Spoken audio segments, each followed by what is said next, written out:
Praise the Lord. ஆண்டவர் ரட்சகருமாக இயேசு கிறிஸ்துவின் நாமத்தில் உங்களை வாழ்த்துகிறேன். சந்தோஷமா இருக்கிறீங்களா?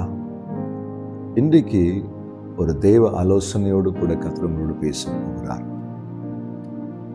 பிரசங்கி 5ஆம் அதிகாரம் 6ஆம் வசனம், உன் மாம்சத்தை பாவத்துக்குள்ளாக்க உன் வாய்க்கு இடம் கொடாதே, அது புத்தி பிசக்கினால் செய்தது என்று தூதனுக்கு முன் சொல்லாதே.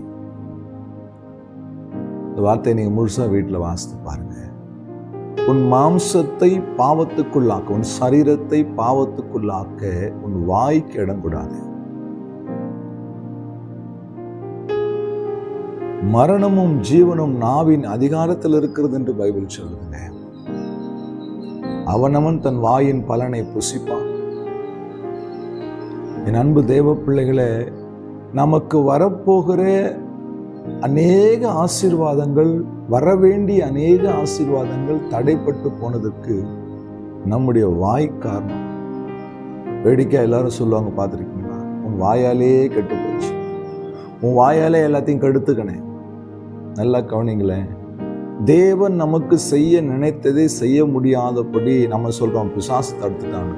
அநேக நேரங்களில் நம்முடைய வாயிலிருந்து பிறக்கிற வார்த்தைகள் அதுக்கு தடையாய் மாறிப்போம். இந்த வார்த்தையை கேட்கிற அன்பு சகோதரனே, என் அன்பு சகோதரியே, உன் வாயிலிருந்து வருகிற வார்த்தைகள் நன்றி உள்ள வார்த்தைகளாய், கர்த்தரை துதிக்கிற வார்த்தைகளாய், அவர் நாமத்தை மகிமைப்படுத்துகிற வார்த்தைகளாய், அவர் செய்தவர்களை நினைத்து ஸ்தோத்தரிக்கிற வார்த்தைகளாய் இருக்கும் பொழுது நம்முடைய வாழ்க்கையில் ஆசீர்வாதங்கள் உறுதிப்படும். இன்னைக்கு அநேக பேருடைய தவறு என்ன தெரியுமா? புறம் பேசுவது, மற்றவர்களை குற்றப்படுத்துவது, தன்னை நீதிமானாய் நினைத்து கொண்டு மற்றவர்களை தவறாய் பேசுவது. அநேகருக்கு என்ன தெரியுமா? நான் ரொம்ப யோக்கியம், நான் ரொம்ப பர்ஃபெக்ட், இவங்க சரியில்லை. நல்லா கவனிங்க, சொல்ற நீங்க தான் பர்ஃபெக்ட் கிடையாது. என்னைக்குமே தவற செய்யாதீங்க. எந்த மனுஷனையும் குற்றவாளியாய் தீர்ப்பதற்கு உங்களுக்கும் எனக்கும் அதிகாரமே கிடையாது. அவங்களுக்காக ஜெபம் பண்ணுங்க, கேட்கலையா விட்டுட்டு தூரம் போயிடுங்க, மீதியை கர்த்தர் பார்த்துக் கொள்வார். நம்முடைய வாய் நம்மை அநேக நேரங்களில் குற்றவாளி ஆக்கிடும். நம்ம வாயிலிருந்து பிறக்கிற வார்த்தைகள் அநேக நேரங்களில் நமக்குரிய ஆசீர்வாதத்தை தடுத்து போட்டு நம்மளை தேவனுக்கு முன்பாய் குற்றவாளியா நிறுத்திடும். என் அன்பு தெய்வ பிள்ளைய, யார் உம்முடைய கூடாரத்தில் தங்குவான்?